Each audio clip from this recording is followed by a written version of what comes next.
got you singing.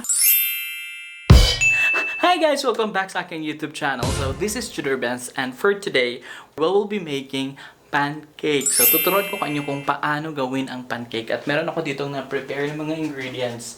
So I will tell you kung ano yung mga gagamitin ko for this pancake. Meron ako ditong all-purpose flour na Arabic siya. Hindi ko mabasa. Then meron tayong baking powder. Ito yung mga dry ingredients. Meron din tayong white sugar. Meron tayong salt. At gamit tayo ng bowl at whisk. At ang ating ang ating wet ingredients is yung Saudi milk. Meron din tayo ditong culinary essence na banana flavor. So, and then meron tayo ditong dalawang itlog. I-ano natin siya, bibiyakin natin dito sa bowl kasi baka hindi natin alam, baka sira, diba? We need to have the cup. So, second time ko nang gumawa nito, pero hindi ko na-edit yung first. Pero nasarap pa naman ako sa ginawa ko. Kaya, bongga na. Gusto mo yun. Gusto ko yun. So, gawa natin ng all-purpose flour. Ilagay natin dito sa ating bowl. Then, ano tayo dito ng sugar. Yung sugar actually, it's up to you. Kasi, maglagay ka pa naman ng mga toppings mo or yung mga like sweetener mo kung magkakain ka ng pancake. So, ito,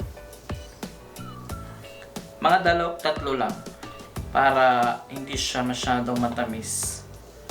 Mga 3 spoon dry ingredients, then 2 tablespoon lang. So ibana-bana na lang natin.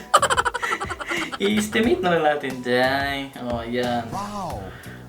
As soon as medyo mas marami yung baking powder, mas floppy yung ano natin, yung ating pancake. Ayan.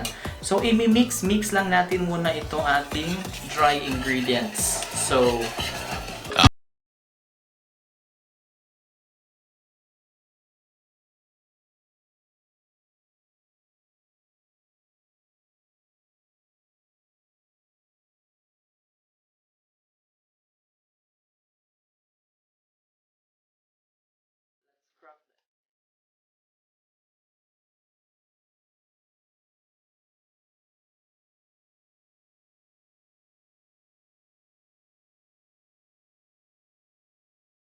ang bango! And then, maglagay tayo ng ating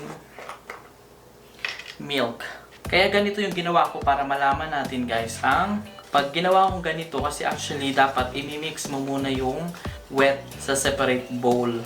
Pero ang gagawin natin is, dito na natin gagawin dahil para matansya din natin kung gaano siya basa. Pwede na natin dagdagan agad ng milk, di ba? Yung iba kasi ano yung gagamitin? Ginagamit nila water or evaporated milk.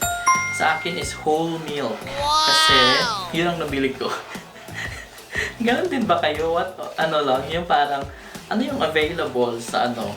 Yun na lang, di ba? Mas maganda yung ganito na style. Kasi yung dati, yung pinaka first ko is gumawa ako nito pero separate yung mixture. So, tinatansya ko pa siya. Dinalagdagan ko siya ng all-purpose flour. Ito, depende sa milk. A few moments later. Tingnan mo, ito na yung na-achieve na natin yung ano, yan oh. So, ito yung, dagdagan natin ng essence para mas mabango. Ang bango niya. Gusto ko yung amoy niya. I'm gonna go write a million songs if that's the way to be. I want a class to beat them all. Hi guys! Ngayon, I'm done with my pancake. So, ito yung pancake ko. So, I made 5 pancake. Actually, 6 kasi kinain ko na yung isa. So, sa 2 cups ng tutorial. Sa 2 cups ng flour, ang magagawa mo is kung ano, medyo malaki kasi itong bawat isa nito. So, like I created 6.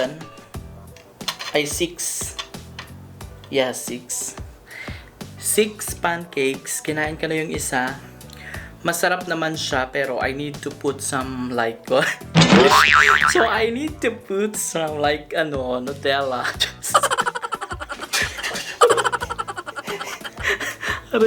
So Yun. So, di ba, ang ano niya, oh.